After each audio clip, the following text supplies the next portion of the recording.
Assalamualaikum warahmatullahi wabarakatuh. Perkenalkan, nama saya Salsabila Nadia Saputri dari kelas A dengan NIM 220404501062.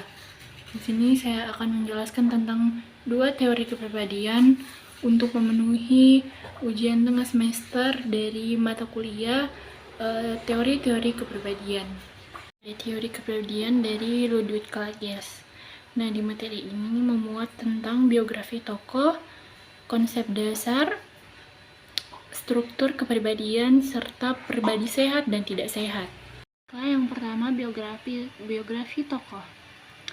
Ludwig Klages lahir pada 20 Oktober 1872 sampai 14 Juli 1956.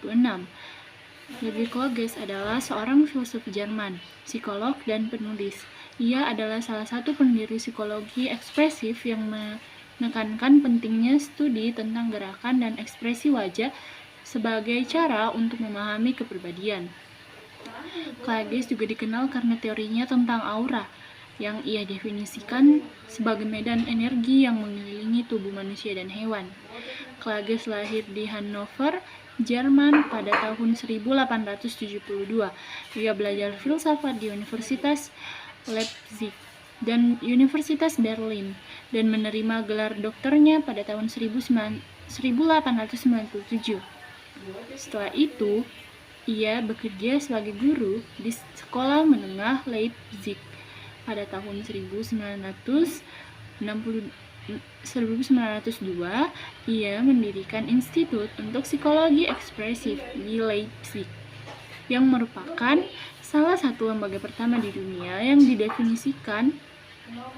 didedikasikan untuk studi tentang gerakan dan ekspresi wajah.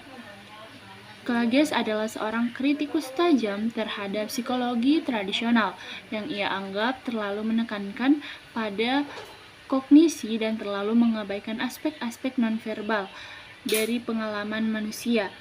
Ia berpendapat bahwa gerakan dan ekspresi wajah adalah cara yang lebih baik untuk memahami kepribadian seseorang daripada kata-kata mereka.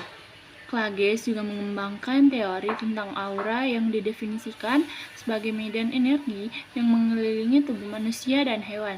Ia percaya bahwa aura dapat digunakan untuk mendeteksi penyakit dari gangguan mental. Adalah salah satu teori kepribadian yang mengungkapkan bahwa kepribadian manusia terdiri dari 4 aspek, yaitu 1. Materi atau bahan, 2. Struktur, 3. Kualitas atau sifat, yang keempat materi atau bahan. Materi atau bahan yang merupakan salah satu aspek daripada kepribadian berisikan semua kemampuan atau daya pembawaan tentang talent-talentnya. Materi ini merupakan model pertama yang disediakan oleh kodrat untuk dipergunakan dan diperkembangkan oleh manusia.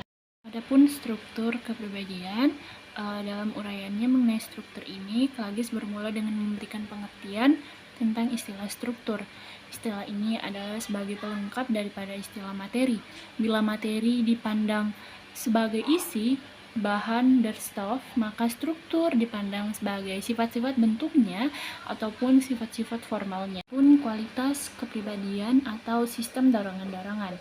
Antara kemauan dan perasaan terjadilah perlawanan atau kebalikan yang sedalam-dalamnya. Perlawanan atau antagonisme inilah yang menjadi dasar daripada sistem dorongan-dorongan Klages.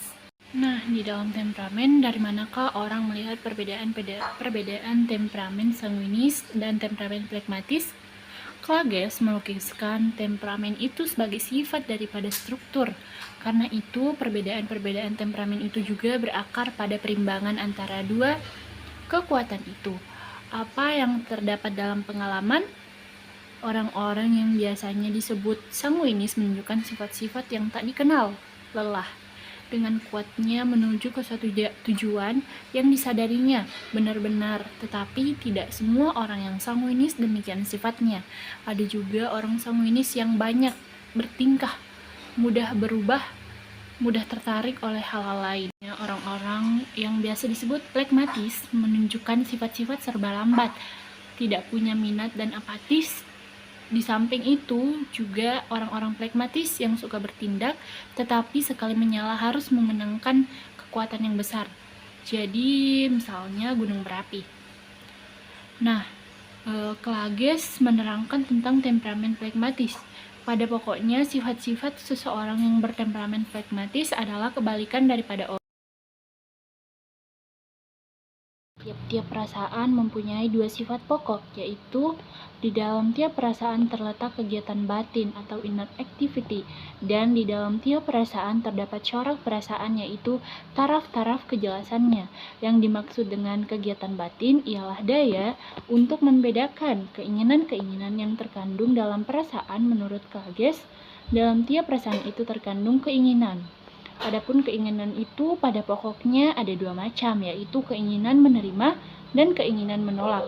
Demikianlah misalnya, di dalam rasa benci terletak antara lain keinginan menghancurkan, di dalam penghinaan terletak keinginan untuk meniadakan penghargaan, di dalam rasa cinta terletak keinginan berkorban, di dalam rasa takjub terdapat keinginan untuk menghormati dan sebagainya. Tetapi keinginan dalam perasaan ini dibedakan dengan keinginan dalam kemauan. Umumnya orang-orang tahu bahwa kemauan itu sudah tertuju kepada sesuatu tujuan, dan tujuan ini baru dapat disebut tujuan kemauan apabila tujuan itu dipandang dapat dicapai. Juga mengupas secara luas masalah perasaan. Dalam perasaan dibedakannya afek dan suasana perasaan atau stimum. Suatu perasaan akan menjadi afek kalau faktor keinginan menonjol ke muka. Pada afek, orang lebih melihat getaran daripada corak atau warna kemarahan. Kegembiraan adalah sifat perasaan yang punya getaran. Itulah afek. Sebaliknya, suasana perasaan lebih menonjolkan warna-warna tertentu dan corak-corak tertentu. Kesedihan, kerinduan adalah suatu perasaan. Hal-hal tersebut barangkali tidak disebabkan langsung oleh sebab-sebab dari luar, tetapi oleh perubahan konstelasi ketidaksadaran. Ditinjau dari fungsinya, ada dua hal dalam suasana perasaan, yaitu suasana perasaan yang ekspansif, arahnya tertuju keluar, sentrifugal, dan suasana perasaan yang depresif, arahnya itu tertuju ke dalam atau sentripetal. Selain yang sudah dibicarakan itu, orang dapat membedakan adanya suasana perasaan yang tetap stabil dan yang berubah-ubah. Ada daya ekspresi. Ekspresi ini disebut sebagai sifat struktur tergantung kepada dua kekuatan yang saling berlawanan, yaitu keadaan perangsang dan hambatan untuk ekspresi. Saling berhubungan antara kedua kekuatan yang saling berlawanan itu. Apakah ada yang menjadi hambatan ekspresi? Menurut Klages, hambatan itu tidak lain dan tidak bukan adalah penguasaan diri. Penguasaan diri harus menjadi kekuatan imbangan daripada nafsu-nafsu. Tiap orang mempunyai kekuasaan diri itu masing-masing, yang satu sama yang lain berbeda-beda. Karena itulah maka disaksikan adanya beberapa orang yang sudah menunjukkan perubahan ekspresi oleh perangsang yang kecil. Sebaliknya terdapat juga orang-orang yang oleh gelombang yang besar-besar pun belum menampakkan perubahan ekspresi. Daya ekspresi sendiri adalah bagian daripada kemampuan dasar. Kemampuan ini berbeda-beda sekali bagi anak-anak dan orang tua, bagi orang-orang laki-laki dan orang-orang perempuan. Ya, malahan berbeda-beda sekali dari bangsa yang satu ke bangsa yang lain.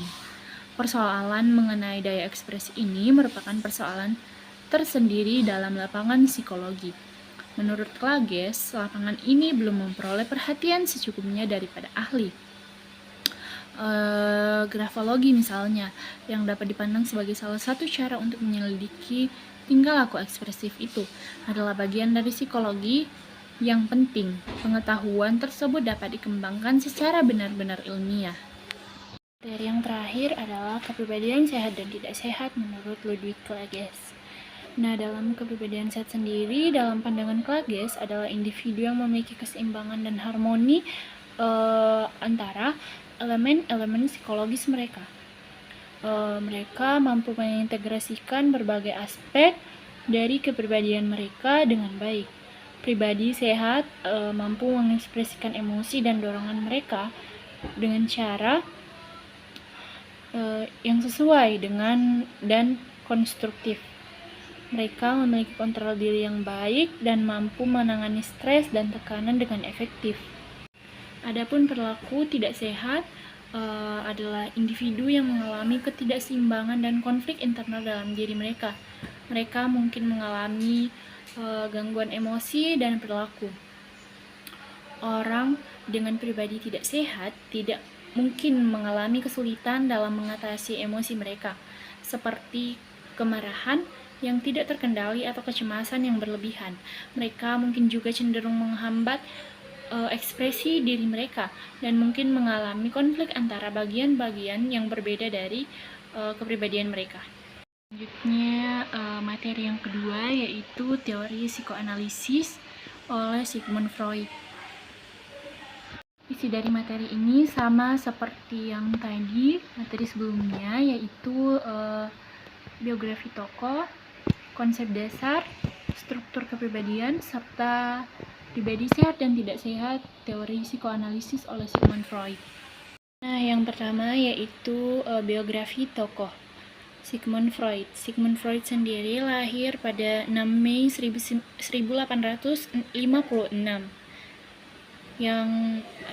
dan wafat pada tanggal 23 September 1939. Sigmund Freud adalah seorang psikiater Austria yang dianggap sebagai bapak psikoanalisis. Freud sendiri mengembangkan teori tentang struktur kepribadian, perkembangan seksual, dan mekanisme pertahanan. Teori-teorinya telah menjadi dasar bagi banyak disiplin ilmu, termasuk psikologi, sosiologi, dan sastra. Freud lahir di Freiburg, Moravia, yang sekarang menjadi bagian dari Republik Ceko. Dia belajar kedokteran di Universitas Wina dan kemudian bekerja di rumah sakit jiwa. Pada tahun 1885, dia pindah ke Paris untuk belajar di bawah bimbingan Jean-Martin Charcot, seorang ahli saraf terkenal. Charcot adalah orang pertama yang menggunakan hipnosis untuk mengobati pasien dengan histeria. Setelah kembali ke Wina, Freud mulai mengembangkan teorinya sendiri tentang psikoanalisis. Dia percaya bahwa banyak gangguan mental disebabkan oleh konflik yang tidak disadari antara pikiran sadar dan pikiran bawah sadar. Dia mengembangkan teknik seperti asosiasi bebas dan interpretasi mimpi untuk membantu pasiennya memahami pikiran bawah sadar mereka dan mengatasi konflik yang tidak disadari.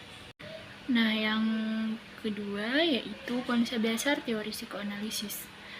Teori psikoanalisis Sigmund Freud adalah kerangka konseptual yang sangat mendalam dan berpengaruh dalam pemahaman kepribadian dan psikologi manusia.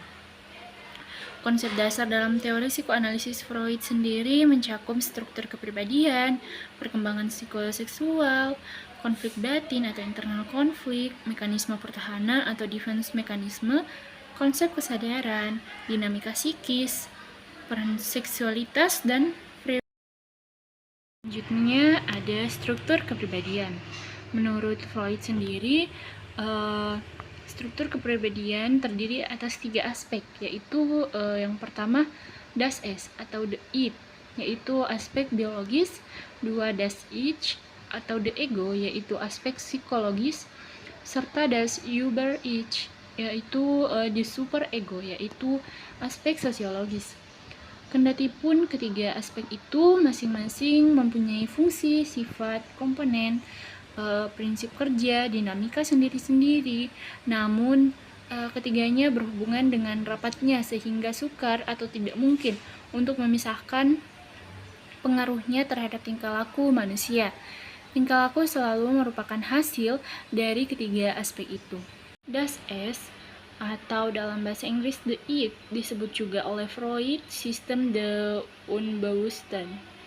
Aspek ini adalah aspek biologis dan merupakan sistem yang original di dalam kepribadian. Dari aspek inilah kedua aspek yang lain tumbuh. Freud menyebutnya juga realitas psikis yang sebenar-benarnya atau the true psychic reality. Karena das es itu merupakan dunia batin atau subjektif manusia dan tidak mempunyai hubungan langsung dengan dunia objektif. Das es sendiri berisikan hal-hal yang dibawa sejak lahir atau unsur-unsur biologis, termasuk insting-insting. Das es merupakan reservoir. Itu energi psikis yang menggerakkan das Ich dan das Über-Ich. Energi psikis di dalam das es itu dapat meningkat karena perangsang, baik perangsangnya dari luar maupun dari dalam. Apabila energi itu meningkat, maka menimbulkan tegangan yang akan menimbulkan pengalaman tidak enak atau tidak menyenangkan, yang oleh das es tidak dapat dibiarkan. Karena itu apabila energi meningkat, yang berarti ada tegangan, segeralah das es mereduksi energi itu untuk menghilangkan rasa tidak enak itu. Dari yang menjadi pedoman dalam berfungsinya, das es ialah menghindari diri dari ketidakenakan dan mengejar keenakan. Pedoman ini disebut Freud prinsip kenikmatan atau prinsip keenakan. Lustprinzip, the pleasure principle. Untuk menghilangkan ketidakenakan dan mencapai kenikmatan itu, das es mempunyai dua cara atau alat proses. Nah, yang pertama refleks dan reaksi otomatis, seperti misalnya bersin, berkedip, dan sebagainya. Yang kedua, proses primer, seperti misalnya orang lapar membayangkan makanan, akan tetapi jelas bahwa cara ada yang demikian itu tidak memenuhi kebutuhan. Orang yang lapar tidak akan menjadi kenyataan dengan membayangkan makanan. Karena itu, maka perlulah adanya sistem lain yang menghubungkan pribadi dengan dunia objektif. Sistem yang demikian itu ialah das Ich. Yang kedua ada das Ich. Das Ich atau dalam bahasa Inggris the ego disebut juga sistem the Bewusstsein. Aspek ini adalah aspek psikologis daripada kepribadian dan timbul karena kebutuhan organisme untuk berhubungan secara baik dengan dunia kenyataan atau realita. Orang yang lapar mesti perlu makan untuk menghilangkan tegangan yang ada di dalam dirinya. Ini berarti bahwa organisme harus dapat membedakan antara khayalan tentang makanan dan kenyataan tentang makanan. Nah, disinilah letak perbedaan yang pokok antara das es dan das Ich, yaitu das Ich itu hanya mengenal dunia subjektif atau batin, maka das Ich dapat membedakan sesuatu yang hanya ada di dalam batin dan sesuatu yang ada di luar atau dunia objektif dan dunia realitas.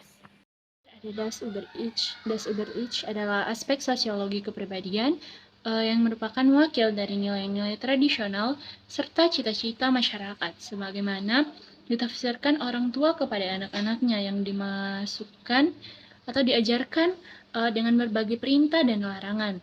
Das Über-Ich lebih merupakan kesempurnaan daripada kesenangan. Karena itu, das Über-Ich dapat pula dianggap sebagai aspek moral kepribadian. Fungsinya yang pokok ialah menentukan apakah sesuatu ini benar atau salah, pantas atau tidak, susila atau tidak, dan dengan demikian pribadi dapat bertindak sesuai dengan moral masyarakat. Das Über-Ich diinternalisasikan dalam perkembangan anak sebagai respon terhadap hadiah dan hukuman yang diberikan oleh orang tua dan pendidik-pendidik yang lain, dengan maksud untuk mendapatkan hadiah dan menghindari hukuman. Anak mengatur tingkah lakunya sesuai dengan garis-garis yang dikehendaki oleh orang tuanya.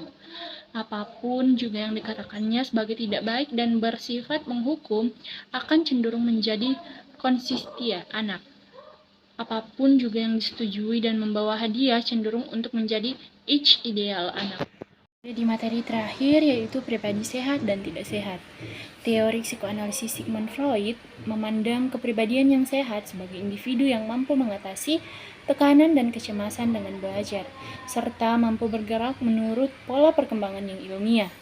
Sedangkan menurut teori psikoanalisis Sigmund Freud, kepribadian yang tidak sehat dapat terjadi ketika individu mengalami gangguan dan penyimpangan pada mentalnya, serta tidak mampu menyesuaikan keadaan dengan berbagai dorongan dan keinginan. Berakhir sudah materi pada video kali ini.